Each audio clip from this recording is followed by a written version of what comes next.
Hi everybody, it's Afro Dave here, and today I'm going to talk about anxiety disorder.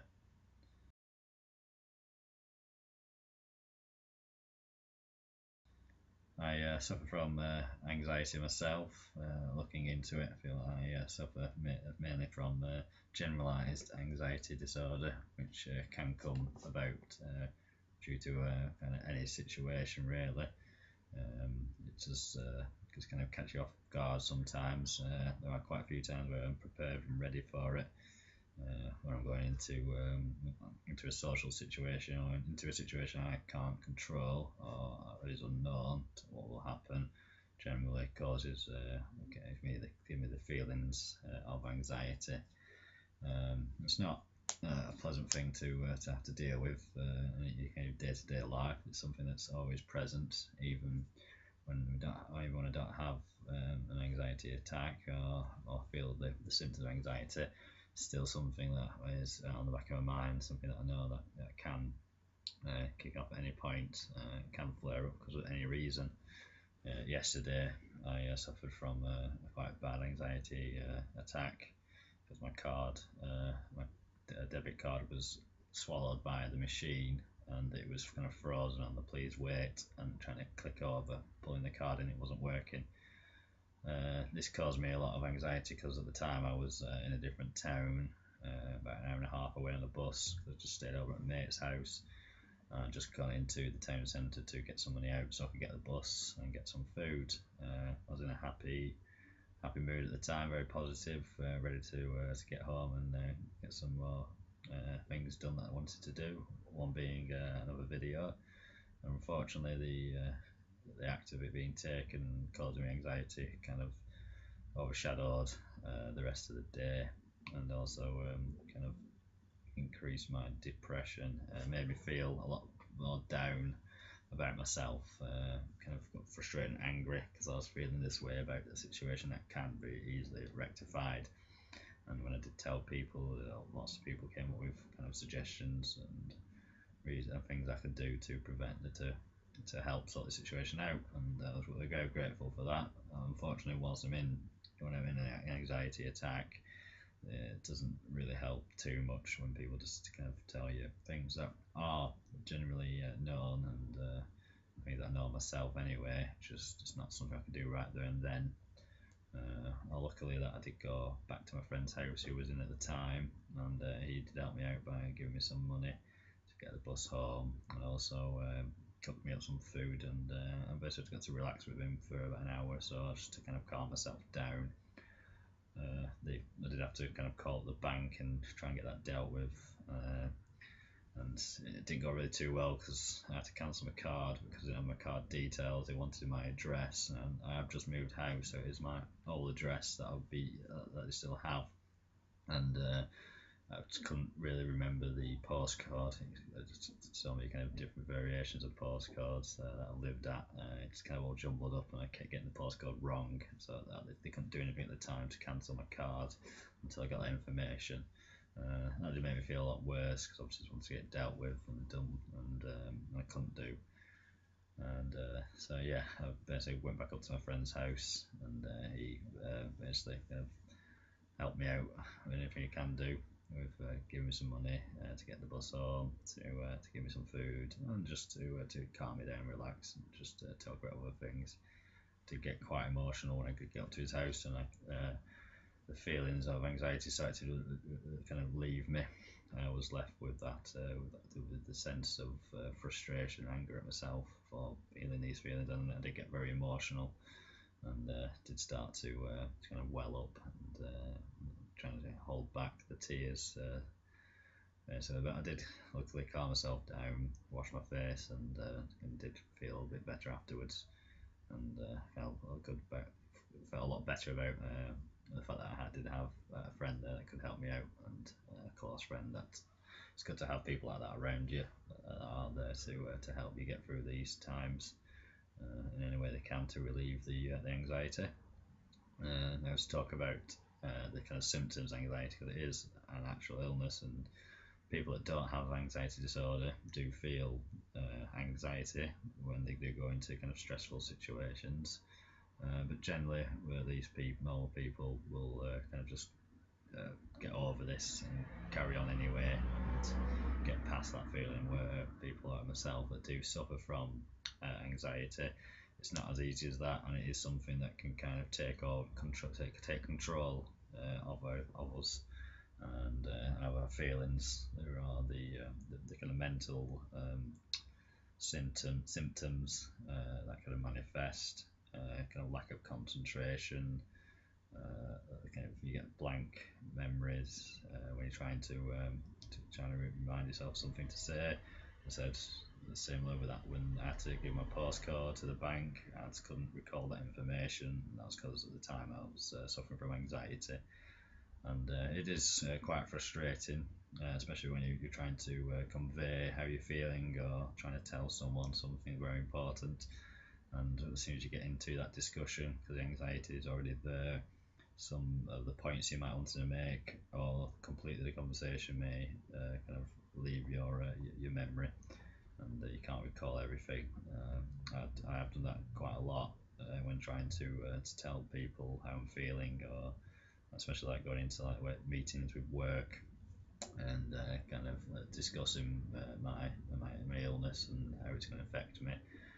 It is hard to kind of keep all the memories, all the thoughts, and all the feelings you want to just convey to them at the front of your mind. And I suppose writing things down is the best way to do it, but I'm not very good at that at the moment, so I'm trying to get better. But yes, definitely writing things, what you want to say down, is probably one of the better ways to keep those memories, so you can kind of look at it and remind yourself of what you're wanting to say. And so yeah, that's the kind of mental kind of ones for me is irritation as well. Can get very irritated, especially if I'm put on the spot about something I don't want to discuss, or something I can't discuss at the time, or if I'm just kind of getting anxious about going to a social situation or something happening. I can get very short with people if they're asking me things. I can also I like to use sarcasm because as a kind of a defence. If someone asks me a question that's serious or just a general question, and for some reason my anxiety is present and it's kind of stopping me just answering it as you would, I can generally come back with either a short and kind of cutting comments to try and shut them up, or I'll give them a sarcastic and stupid answer. And generally, that's mainly because I don't want to discuss it, or I don't think I can discuss it, so I'm just trying to avoid us carrying on that conversation. And it generally works. But it also can work in a negative way where people can get annoyed and frustrated at you. Myself, because say you can't give a straight answer, or you have to be sarcastic about everything, and it is something I'm aware of that I do, but it's not something that I can just stop. It's something I'm trying to kind of learn about how I do it and what I do, and to try and deal with that. But at the moment, it is something that is kind of a reflex more than anything. It's not something that I consciously set out to do. I wish I could be open and honest with everybody, but it's something that I need to learn slowly but surely, baby steps as they say. And so yeah, that's the kind of the mental ones really. I mean, sleep as well. Sleep's another one that can get, and insomnia. Myself, it's generally getting to sleep. As soon as I want to go to sleep, my mind is active and racing, and it's hard to just get to sleep at normal time. I'm usually going to sleep at about 3-4 in the morning, even though when it gets about 12 o'clock I want to go to sleep. I can't just switch myself off. The worst times are when I know there's something I have to get up for in the morning. If I have an early doctor's appointment, or I'm going to something else that needs me to be up at an early time, anxiety will kick in at night because I'm trying to get sleep, and all the worries and anxiety about being tired the next day and not be able to deal with whatever I'm having to go to does play on your mind, and so yeah, I do have problems getting to sleep. Also, I suppose when it comes to like the physical symptoms, they're quite nasty as well because they really do kind of play on you and kind of make you worry more. Some symptoms that people can get are like heart palpitations, short of breath, things like that, muscle cramps, tension. Do feel very kind of tense and very on edge a lot of the times when anxiety kind of takes over. Very on edge, and I do kind of shake my leg a lot, and people have acknowledged this all my life, and so have I. It seems now that I've kind of realised more that it's to do with being anxious. It's my leg does kind of just kind of shake a lot, and it's because my body is getting adrenaline in it because it's anxious about something, and it's not something I can just control, unfortunately. And also, I guess one of the physical ones, one of the big ones for me is what I hate the most is the sick feeling that I get in my stomach. Sometimes it does come across because it does come about because I haven't eaten as well, but I do get a very kind of sick feeling in my stomach that kind of, as anxiety gets worse, it kind of grows and kind of takes over my chest and body, and I can feel it as like a big knotted ball that's getting bigger and bigger inside of me. And that is something that I try and deal with taking breaths and just trying to calm myself down. And it's not always possible, and I do try and kind of keep this hidden when I'm with people and talking to people, because it does kind of get in my way, and just kind of keep my mind on it. I think that's one of the reasons why I also do kind of forget things I want to say, or kind of lose my concentration. It's because having a sickly feeling in your stomach whilst you're just trying to have a friendly conversation with someone is not the easiest thing to deal with. It's quite distracting, and so yeah, it's something that I do deal with a lot. As I said, I mean, can't really think of much more I want to say really. Just kind of keep it a bit short, and don't want to kind of blab on a lot about it. Hopefully, as I go on, I'll get better at these videos and giving information. Probably start trying to be a bit more organised with what I'm going to say, and not just ramble on and hope that I get it all out. As I said, I will go away from this video now and probably realise that a lot of things I wanted to say that I didn't, but also don't want to make this video too long, so people will actually watch it. I will like to say to anyone that has don't watch my videos, anyone that does, it's very appreciated, the support, and I'm glad that if this helps anyone, even one person, realise they're not on their own, then it's worth it.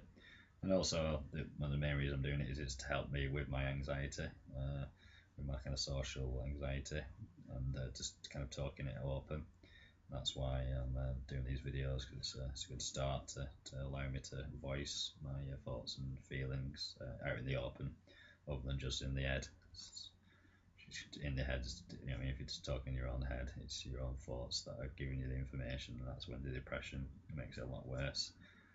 So yeah, thank you very much, and if you could like my videos and subscribe, that would also be much appreciated, because we'd like to get these out a lot more to people, and hopefully help more people out. So yeah, as I said, check out my Google page, which is The Man Behind the Afro, link below. I've got a Facebook page, and now I'm on Twitter as well. Hopefully I'll be getting out there more, and get involved in the community with people with anxiety and depression, because talking and being open with each other is a very good, powerful tool, and I do think it helps. It helped me and is helping me a lot, and so hopefully it'll help other people too. So I am going to end this video now. Thank you very much for listening, and I hope I didn't ramble too much. See you later.